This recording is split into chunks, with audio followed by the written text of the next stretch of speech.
بسم الله الرحمن الرحيم. ياسين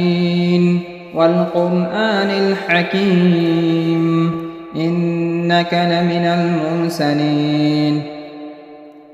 على صراط مستقيم تنزيل العزيز الرحيم لتنذر قوما ما أنذر آباؤهم فهم غافلون لقد حق القول على أكثرهم فهم لا يؤمنون إنا جعلنا في أعناقهم أغلالا فهي إلى الأذقان فهم مقمحون وجعلنا من بين أيديهم سدا ومن خلفهم سدا فأغشيناهم فهم لا يبصرون وسواء عليهم أأنذرتهم أم لم تنذرهم لا يؤمنون إنما تنذر من اتبع الذكر وخشي الرحمن بالغيب فبشره بمغفرة وأجر كريم إنا نحن نحيي الموتى ونكتب ما قدموا وآثارهم وكل شيء أحصيناه في إمام مبين واضرب لهم مثلا أصحاب القرية إذ جاءها المرسلون إذ أرسلنا إليهم اثنين فكذبوهما فعززنا بثالث فقالوا إنا إليكم مرسلون قالوا ما أنتم إلا بشر مثلنا وما أنزل الرحمن من شيء إن أنتم إلا تكذبون قالوا ربنا يعلم إنا إليكم لمرسلون وما علينا إلا البلاغ المبين قالوا إنا تطيرنا بكم لئن لم تنتهوا لنرجمنكم وليمسنكم منا عذاب أليم قالوا طائركم معكم أئن ذكرتم بل أنتم قوم مسرفون وجاء من أقصى المدينة رجل يسعى قال يا قوم اتبعوا المرسلين اتبعوا من لا يسألكم أجرا وهم مهتدون وما لي لا أعبد الذي فطرني وإليه ترجعون أأتخذ من دونه آلهة إن يردني الرحمن بضر لا تغن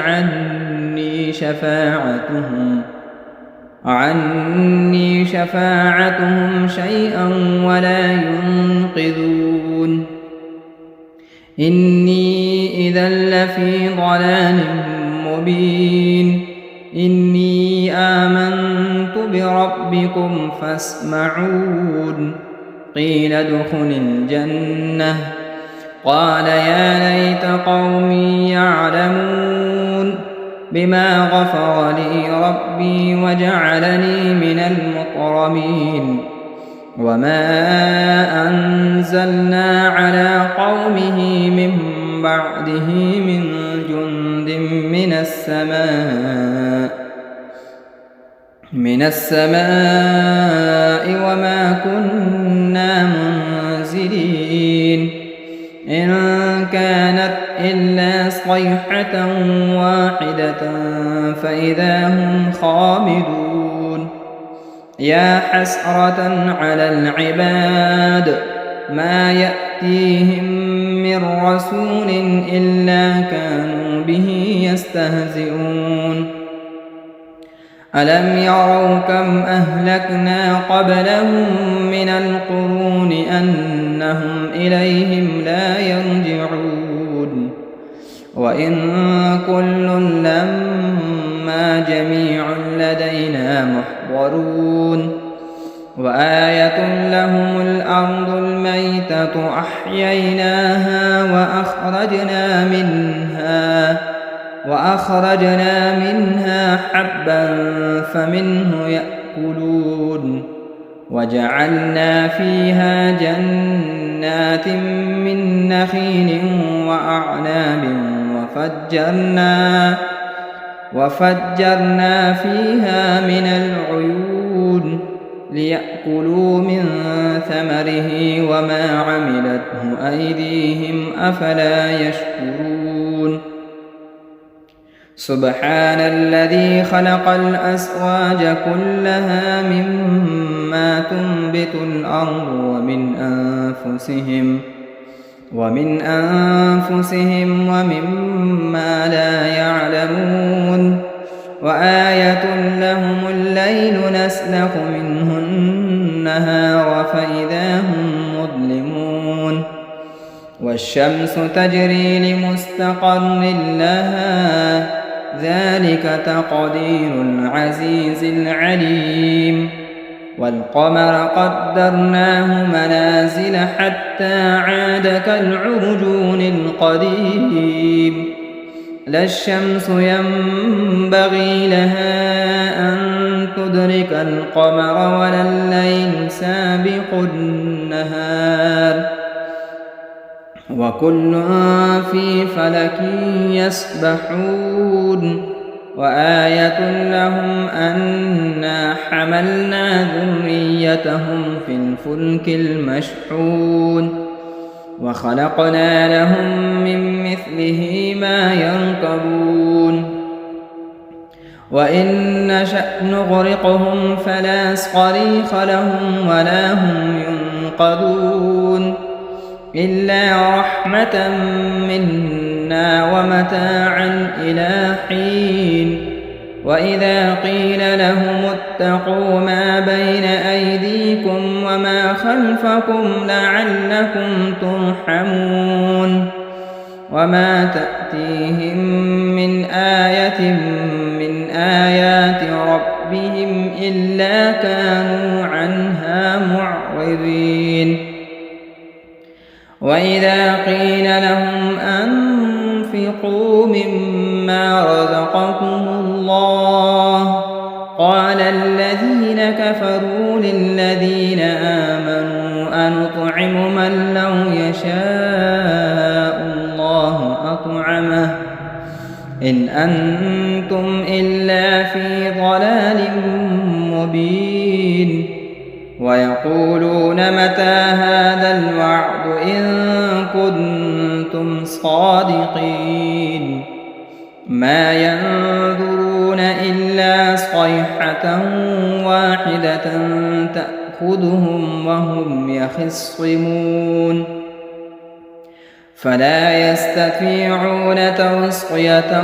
ولا إلى أهلهم يرجعون ونفخ في الصور فإذا هم من الأجداث إلى ربهم ينسلون قالوا يا ويلنا من بعثنا من مرقدنا هذا ما وعد الرحمن وصدق المرسلون إن كانت إلا صيحة واحدة فإذا هم جميع لدينا محضرون فاليوم لا تظلم نفس شيئا ولا تجزون إلا ما كنتم تعملون إن أصحاب الجنة اليوم في شغل فاكهون هم وأزواجهم في ظلال على الأرائك متكئون لهم فيها فاكهة ولهم ما يدعون سلام قولا من رب رحيم وامتازوا اليوم أيها المجرمون ألم أعهد إليكم يا بني آدم أن لا تعبدوا الشيطان إنه لكم عدو مبين وأن اعبدوني هذا صراط مستقيم ولقد أضل منكم جبلا كثيرا أفلم تكونوا تعقلون هذه جهنم التي كنتم توعدون اصلوها اليوم بما كنتم تكفرون اليوم نختم على أفواههم وتكلمنا أيديهم وتشهد أرجلهم بما كانوا يكسبون ولو نشاء لطمسنا على أعينهم فاستبقوا الصراط فأنى يبصرون ولو نشاء لمسخناهم على مكانتهم فما استطاعوا مضيا ولا يرجعون ومن نعمره ننكسه في الخلق أفلا يعقلون وما علمناه الشعر وما ينبغي له إن هو إلا ذكر وقرآن مبين لينذر من كان حيا ويحق القول على الكافرين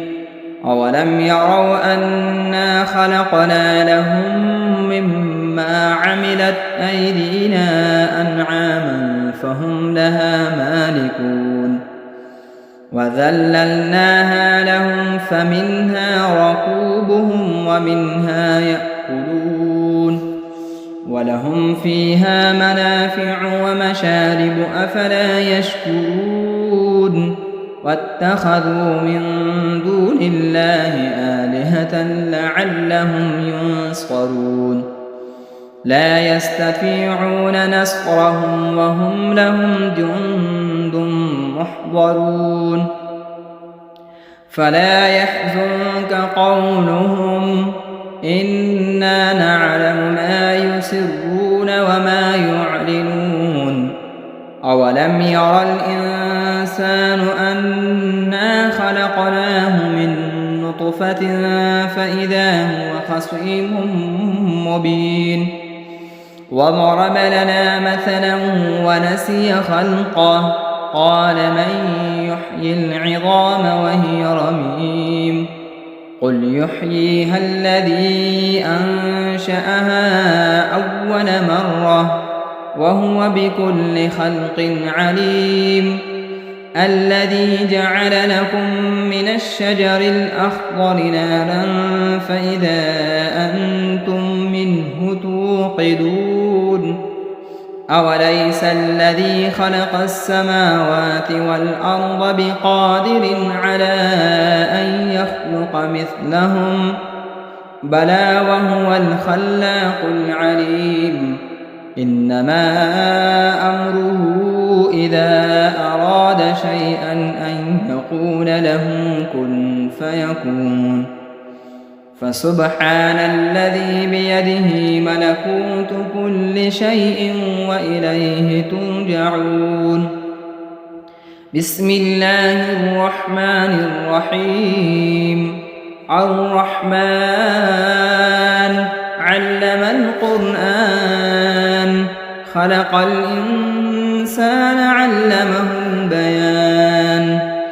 الشمس والقمر بحسبان والنجم والشجر يسجدان والسماء رفعها ووضع الميزان ألا تطغوا في الميزان وأقيموا الوزن بالقسط ولا تخسروا الميزان والأرض وضعها للأنام فيها فاكهة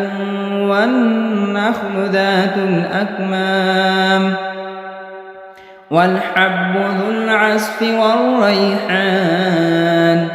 فبأي آلاء ربكما تكذبان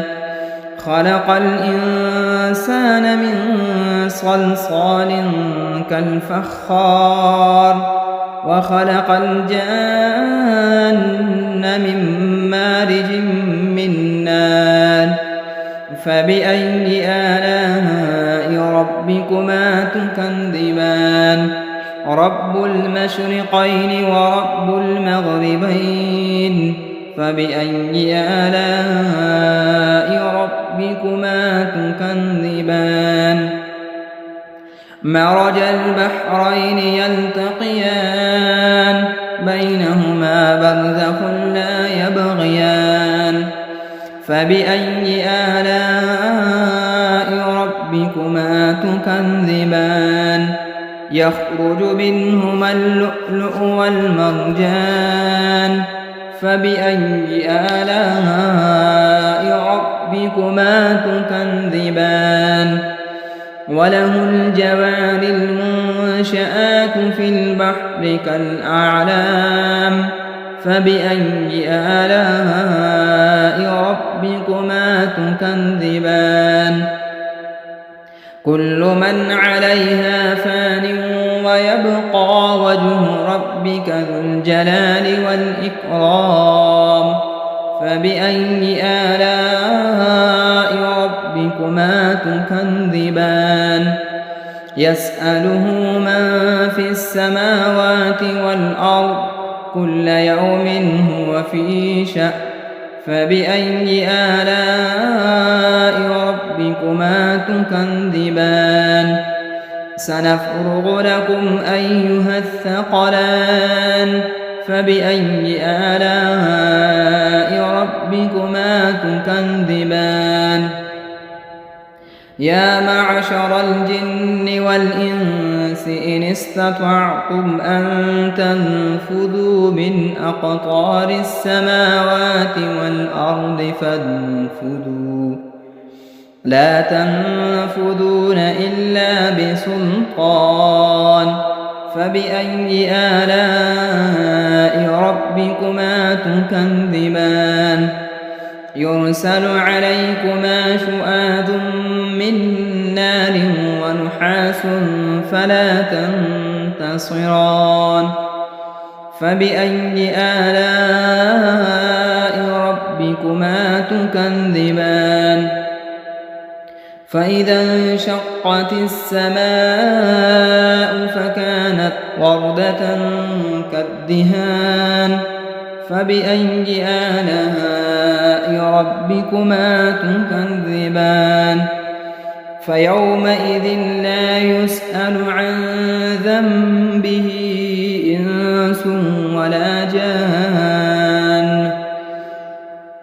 فبأي آلاء ربكما تكذبان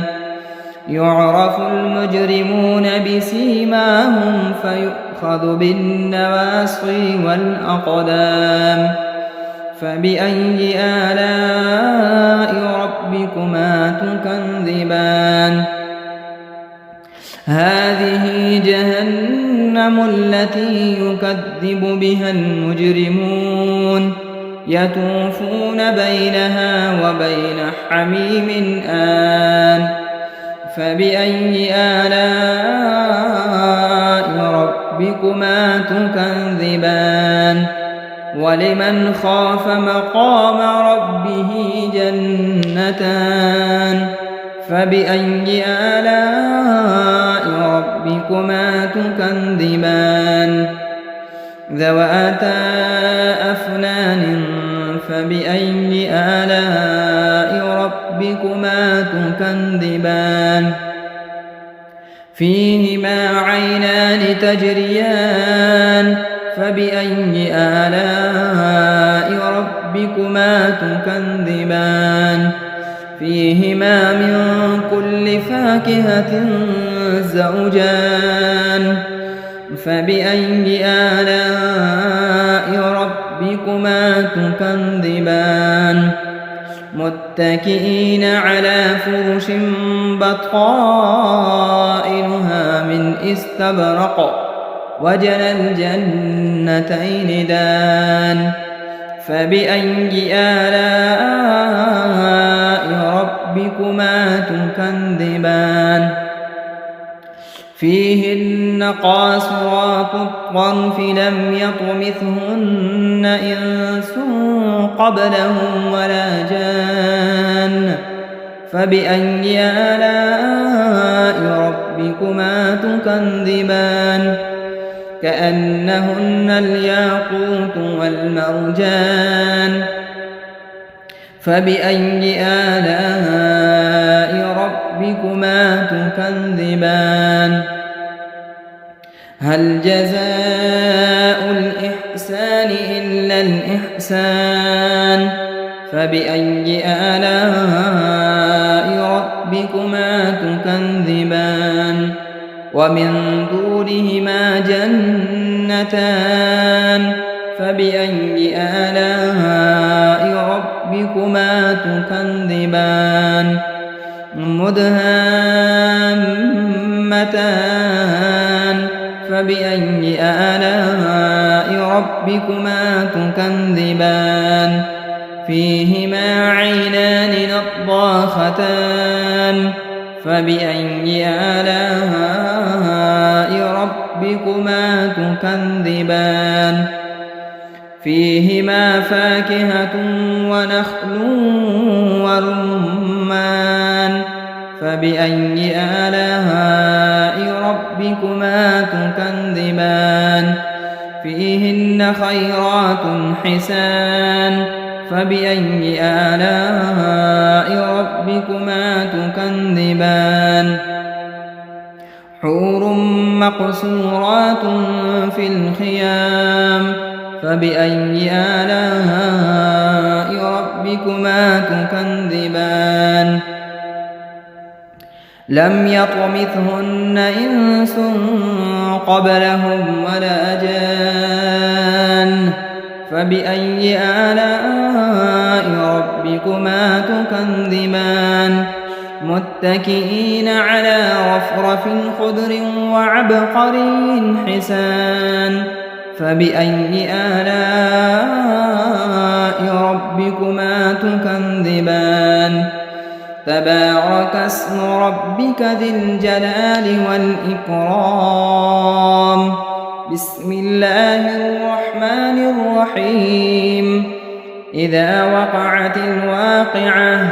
ليس لوقعتها كاذبة خافضة رافعة إذا رجت الأرض رجا وبست الجبال بسا فكانت هباء منبثا وكنتم أزواجا ثلاثا فأصحاب الميمنة ما أصحاب الميمنة وأصحاب المشأمة ما أصحاب المشأمة والسابقون السابقون أولئك المقربون في جنات النعيم ثلة من الأولين وقليل من الآخرين على سرر موضونة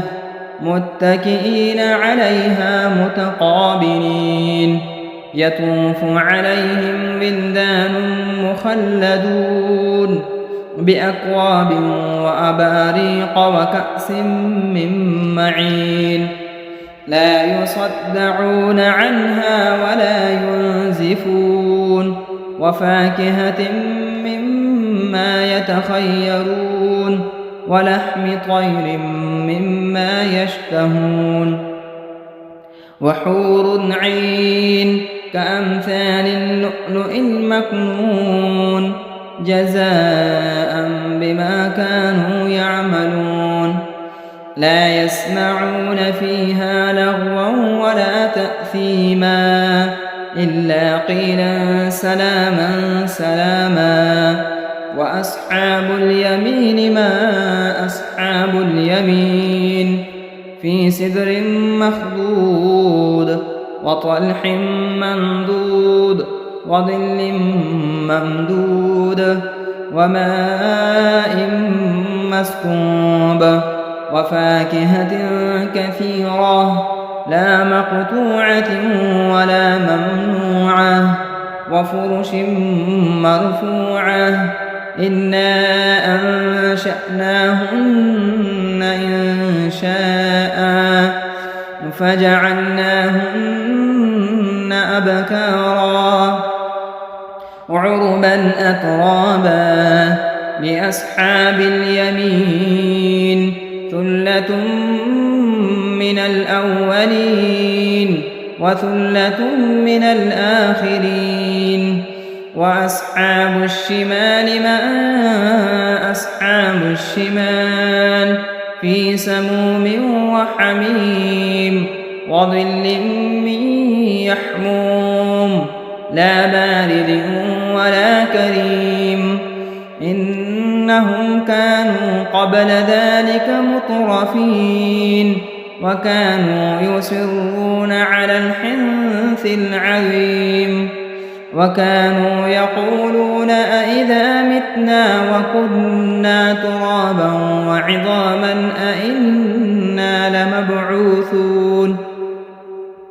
أوآباؤنا الأولون قل إن الأولين والآخرين لمجموعون إلى ميقات يوم معلوم ثم إنكم أيها الضالون المكذبون لآكلون من شجر من زقوم فمالئون منها البطون فشاربون عليه من الحميم فشاربون شرب الهيم هذا نزلهم يوم الدين نحن خلقناكم فلولا تصدقون أفرأيتم ما تمنون أأنتم تخلقونه أم نحن الخالقون نحن قدرنا بينكم الموت وما نحن بمسبوقين على أن نبدل أمثالكم وننشئكم فيما لا تعلمون ولقد علمتم النشأة الأولى فلولا تذكرون أفرأيتم ما تحرثون أأنتم تزرعونه أم نحن الزارعون لو نشاء لجعلناه حطاما فظلتم تفكهون إنا لمغرمون بل نحن محرومون أفرأيتم الماء الذي تشربون أأنتم أنزلتموه من المزن أم نحن المنزلون لو نشاء جعلناه أجاجا فلولا تشكرون أفرأيتم النار التي تورون أأنتم أنشأتم شجرتها أم نحن المنشئون نحن جعلناها تذكرة ومتاعا للمقوين فسبح باسم ربك العظيم فلا أقسم بمواقع النجوم وإنه لقسم لو تعلمون عظيم إنه لقرآن كريم في كتاب مكنون لا يمسه إلا المطهرون تنزيل من رب العالمين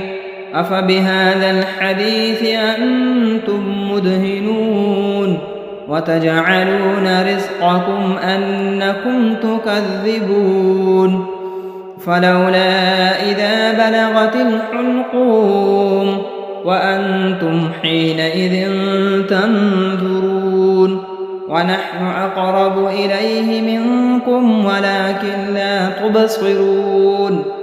فلولا إن كنتم غير مدينين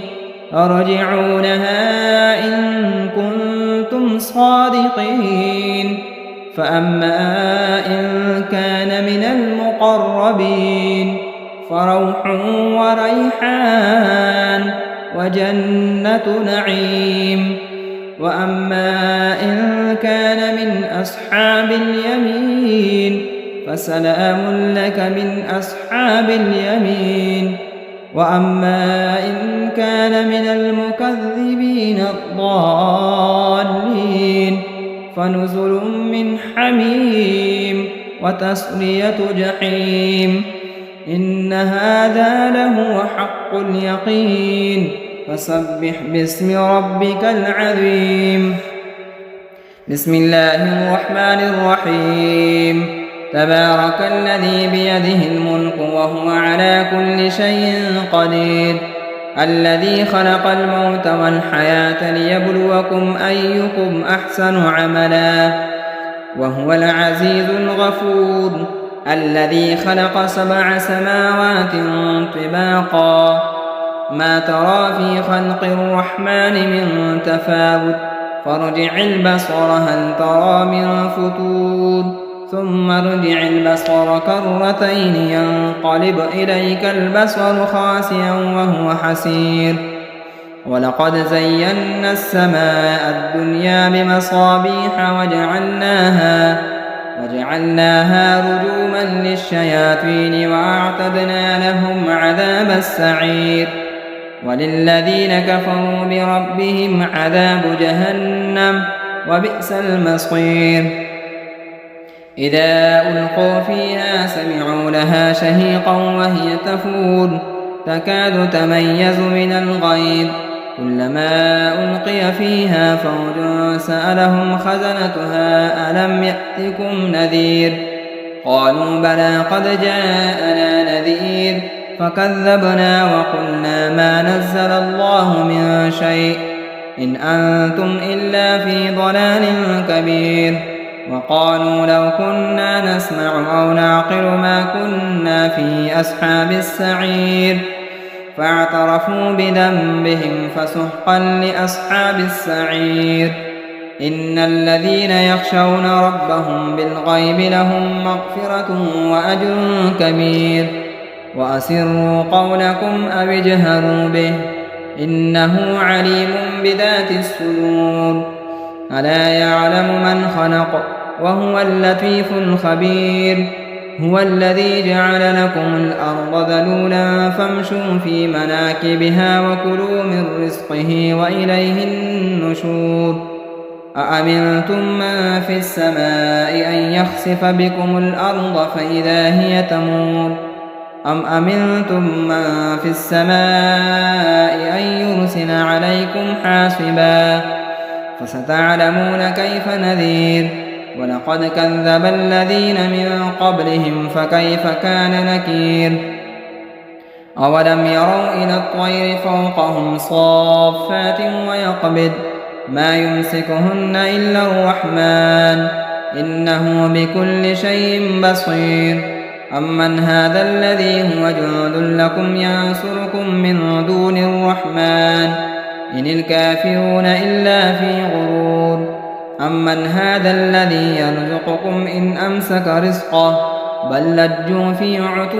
ونفور أفمن يمشي مكبا على وجهه أهدى أمن يمشي سويا على صراط مستقيم قل هو الذي أنشأكم وجعل لكم السمع والأبصار والأفئدة قليلا ما تشكرون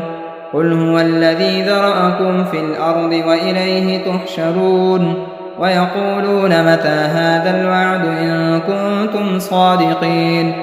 قل إنما العلم عند الله وإنما أنا نذير مبين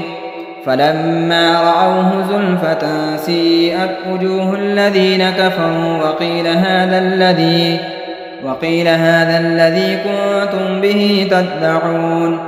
قل أرأيتم إن أهلكني الله ومن معي أو رحمنا فمن يجير الكافرين من عذاب أليم